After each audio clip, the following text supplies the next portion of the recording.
What if I told you that for $250 you could have a 16 megapixel flagship camera made with bleeding edge samurai build quality? Would you believe me? Well, what if I told you that for the same amount of money you also get a massive viewfinder, like almost like looking through a porthole? Sounds too good to be true? Well, stick around, this is the Fujifilm XT1.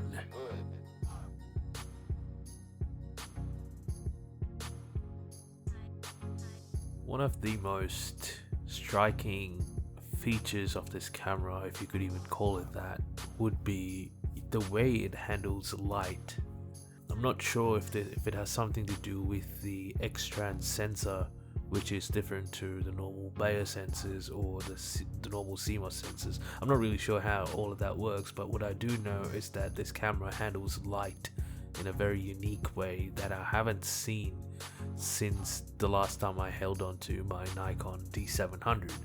Now that's, if you've been following my channel for a while, you would know that that's pretty high praise.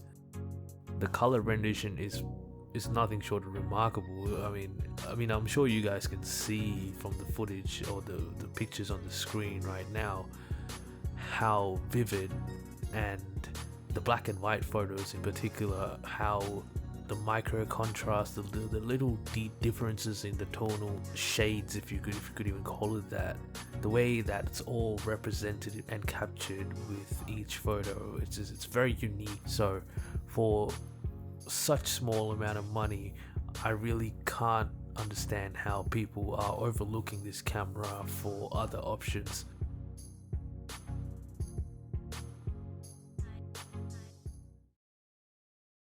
Now in the hand, this is one of those cameras that just feels right. With one hand you can operate the shutter, the menus, most of the menus anyway, the aperture, and if you know how to go into the menus and set up the command dials, you could set up the rear wheel to handle shutter speed just by flicking the little command wheel. Now that's really useful when you're just running around, just run and gun situations. So it's a very ergonomic design, and Fujifilm's years of expertise in designing cameras really shows with this camera. So after 2 years of owning this camera and essentially putting it through a very difficult period of use, I'm gonna have to say that it really hasn't let me down at all, not even once. I did a bit of a paid gig, I think around August last year, August or December, and it performed like a champ. And at the time I was a little worried about having one SD card slot.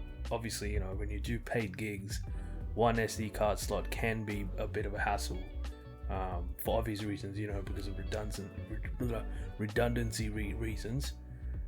But it held up. The Fuji XT1 can be relied upon for most things.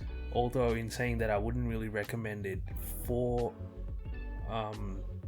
paid gigs, especially gigs like graduations or weddings, or essentially one-off situations where every shot is irreplaceable, because you can't reshoot a wedding, as they say. So apart from those situations, the Fuji XT1 in 2020 still holds up, for roughly around 250 Australian dollars, or whatever that translates to in US dollars.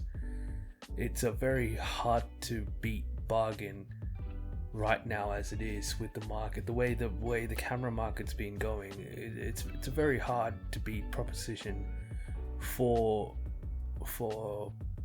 prospective buyers, especially for new camera buyers or newbies trying to get into the whole photography thing. I'll see if I can find a couple of lenses. Okay, yeah, this is one here. This is a Jupiter. I don't know if you see it.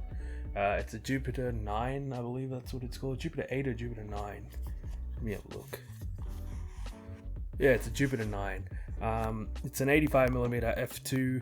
I mean, I paid, what was that, $200, 200 something like that. It's in pretty good nick. Another Nikon, one of the Nikons that I just reviewed a couple of months ago.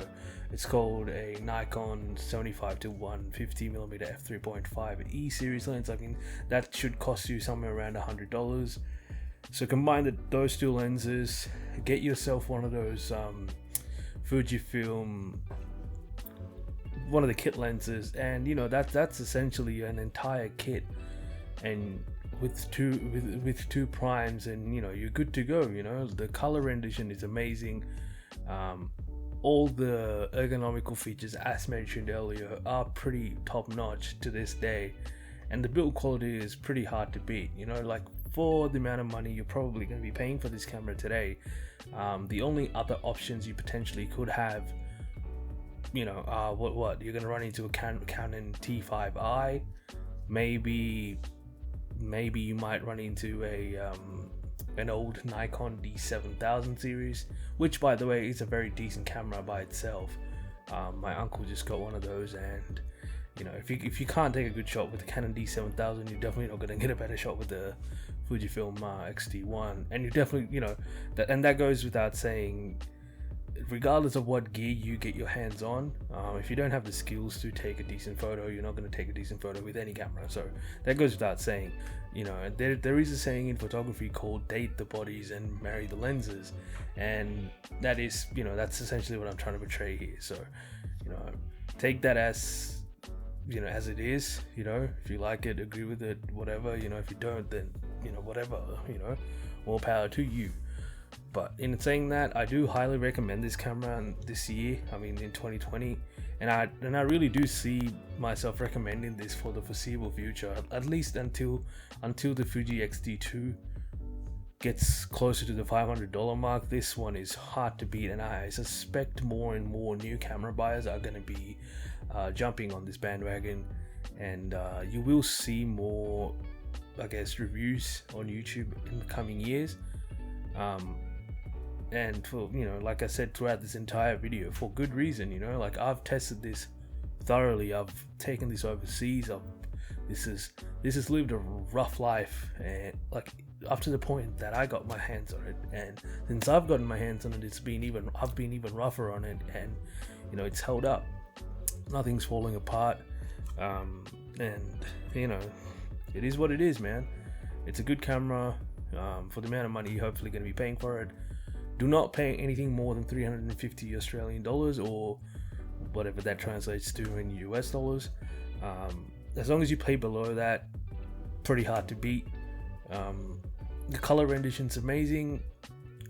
Durability is pretty good. Built like I mean, it's got a magnesium chassis, so you know, that's all that needs to be said. You know, I do co-sign this camera. You know, like it's served me well. So that's it from me for the review. I hope you like this review. Hope it's been helpful.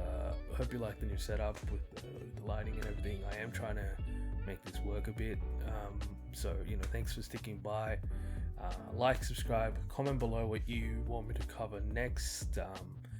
I do plan on making a bunch of videos in the coming weeks because, you know, because of the whole coronavirus thing, I don't really have any work or university to attend.